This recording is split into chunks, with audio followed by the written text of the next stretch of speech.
When you get on that big stage, you just got to make big plays. That's all it is. He made a good play. Just get ready for game 2. Kemba Walker doing a little bit of everything. The Celtics looking sharp here in the first half. The Miami Heat have regained the lead after trailing by 17. Dragic a three-pointer. Bang! Tatum goes in a corner. Won't go. The tip misses. The Miami Heat take a 2-0 lead here in this best-of-7 conference final.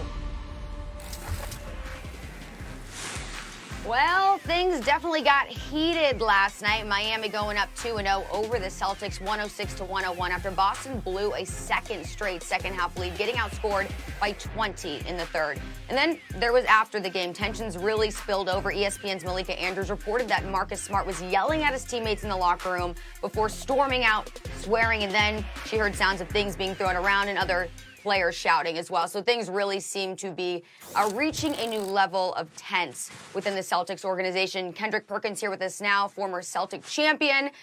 Guys, look, there's a lot going on here. Other members of the team, they did downplay what happened in the locker room after the game, but Celtics, they're now down 0-2. So Stephen A., do you think this series is over at this point?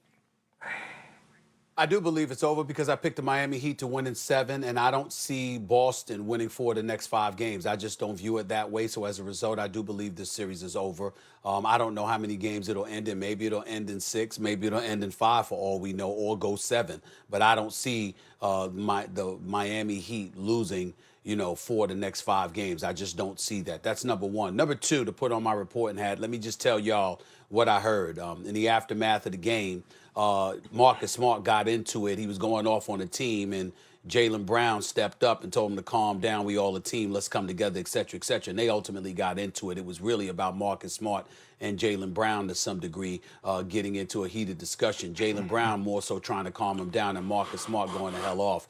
He didn't like the fact that he was called out for taking an ill-advised 3 when Jason Tatum and Jaylen Brown were both shooting field, or in Jason Tatum's case, shooting 50% from the field. Jaylen Brown shooting 57% from the field and 50% from three-point range. Yet this Marcus Smart, who has been making threes, who made a couple last night, took an ill-advised 3, and some folks had to talk to him about that. He didn't appreciate that as well from what I heard. But in the end, it's something that ultimately will blow over. That kind of stuff happens. Marcus Smart is highly competitive. He's a rough rider.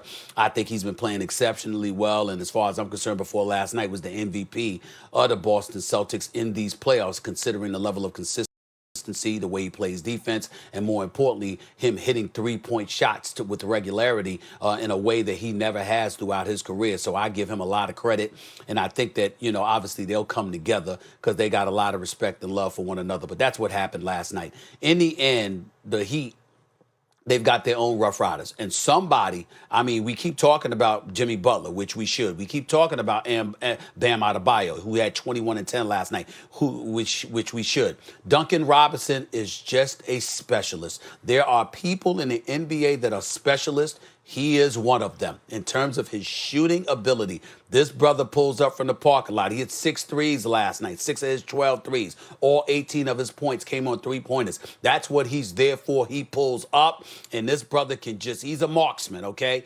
And last but not least, is somebody going to mention Goran Dragic? He had 29 in game 1. He had 25 last night. This guy that's one of the older dudes on the Miami Heat squad is giving it to the Boston Celtics in these first 2 games. We saw Kemba Walker raise up and do a little something more offensively compared to what he had been doing over the previous 5 games in postseason competition. But Goran Dragic has been balling.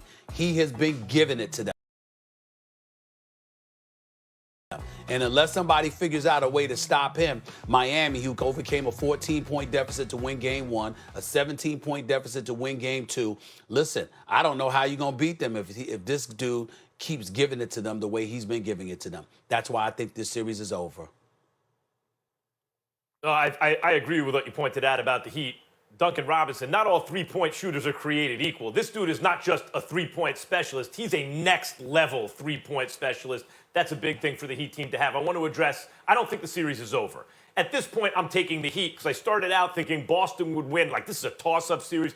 Boston will win it in 7 because of the shooting and the defense. Not that Miami can't shoot or play defense. But I like Boston in 7. I thought Gordon Hayward would be available. And given how their talent is distributed at the top of that team, they have 4 real big guns, and then Marcus Smart also when it matters.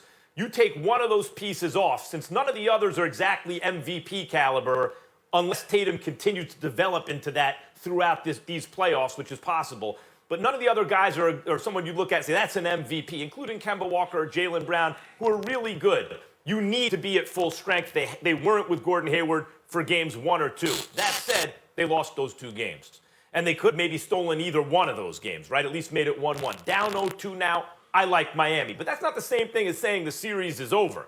We just saw in these playoffs, Boston jump out to a commanding lead against the Raptors. The Raptors tie it up. Boston go up again. The Raptors tied up. They had to go to a game 7. We saw that the Nuggets, that it's the bubble, man. Like, weird things are happening. Go down 3-1 to Utah. That series is over. Come all the way back on Utah. And then what they just did to the Clippers, right? So I can't say, it's unlikely that the Celtics come back from this, but they are getting Hayward back. At some point they should. And so I can't say it's over. But I want to address Marcus Smart real quick.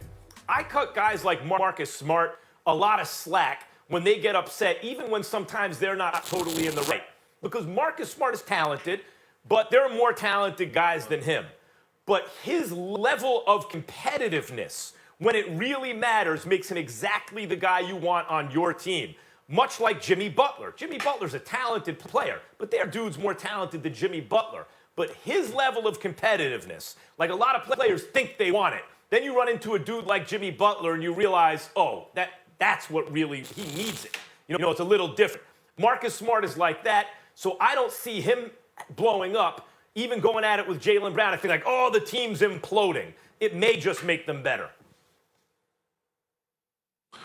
Well, I see this series being over. I don't see it going past 6. Now, to Marcus Smart, to Stephen A., to your point about him getting into it in the locker room and him blowing up and, guys talking about him taking the ill-advised 3 in the 4th quarter, well, they worrying about the wrong things. The Celtics should be worrying about how they losing their identity on the defensive end because the Miami Heat is having it their way in the paint, from the 3, from the mid-range. They're getting whatever they want. I started to change Bam name to Bam O'Neal because he was just dunking everything in the paint. These are the playoffs. He was hanging and swinging from the rim, snatching the screws out of it. Where's the interior defense? Marcus Smart had the right to go off because Marcus Smart, the whole game, he's guarding Jimmy Butler. Jimmy Butler is quiet. He switched on to Goran Dragic. All of a sudden, Jimmy Butler started going off. Jaylen Brown, Jason Tatum, where are you guys at right now on the defensive end? Kemba Walker, where are you at? The Miami Heat are picking on you right now. They are picking on you. They're running you up and picking rolls and trying to get you to switch out so they can create a mismatch. And by the way, people keep saying that Boston has the better team. And I don't believe that. I strongly believe that the Miami Heat have the better team, along with the better coach. Eric Spoelstra is the best coach in the bubble right now. The things that he is throwing out there, mixing it up, throwing out zones and putting the bigs in the front of the zones and the guards and the wings at the back of the zone and mixing it up, going man-to-man to boxing ones and his play calling. He is out-coaching Brad Stevens right now in this series. And then you go down the line, like you said, Stephen A., Goran Dragic. Not only has he been playing well in this series, he's been playing well the entire playoffs. The guy's averaging 21 points a game, shooting 50% from the field, 40 from the 3. Bam! You talking about the best big in the Eastern Conference. I think he's number 3 behind AD and Big Jokic right now. He's so versatile. He can switch 1 through 5 on the defensive end. The only one that could do that. And let's talk about these 2 unsung heroes. The unsung heroes, Tyler Hero and Jay Crowder. Wow. What some minutes they've been providing, the production. I thought Tyler Hero was just a scorer, but he does everything. He takes pride on the defensive end. He's able to make plays on the offensive end. He rebounds really well for a guard. And Jay Crowder, he's just a flat-out gamer. Tray ball after tray ball, defensive stop after defensive stop. And let's talk about the impact of Kelly Olynyk. The Miami Heat team is deeper. They're more well-coached. And I think they had a better team. And I do believe that this series is over, and I don't see it going past 6. Well, Well, listen, you and I were on a panel in Boston for that analytics symposium a few months ago. I know how beloved you are in Boston, so you could talk to the fans there. You could talk to the city there right now. Because here's what's going on, KP. You're Marcus Smart. You were complaining about the coaching. You were complaining about shot selection. More importantly, you were complaining about lack of effort. All of that has something to do with coaching in terms of schemes, which brings us to Brad Stevens, who's getting out-coached in this series thus far. I will remind everybody that 10 times in his coaching career, Eric Spoelstra has been up 2-0 in a series. He has never lost. When he's up 2-0, he closes the deal. As a coach, he is undefeated when his team is up 2-0. They have never lost the lead. So we got to pay attention to all of that as well and understand that Boston's backs is officially against the wall. More importantly to me, and I know I don't want to disrespect Spoelstra because every time he's brought up, like someone like me has to bring up Pat Riley, but obviously he's a Riley disciple and it's a Riley team. Spoelstra, you're right, Perk is actually an underrated coach, but think about the culture they have in Miami and Coach Spoelstra. When you have a guy like Jay Crowder, who in a good year is the perfect kind of Swiss Army knife player, but depending on if he's having a good year or a bad year, can determine the fortunes of a team like this. And somehow in Miami, all these parts are having good years. And that has something to do with the way it's coached and the culture of the Miami Heat. All right, well, the Celtics definitely have some work to do. Game 3 tomorrow night at 8:20 in the evening. They're hoping to get Gordon Hayward back on the floor. He was upgraded to doubtful before being ruled out for last night. All right, KP, we'll see you in just a bit. But, guys, we have a special guest coming up next on First Take. He is a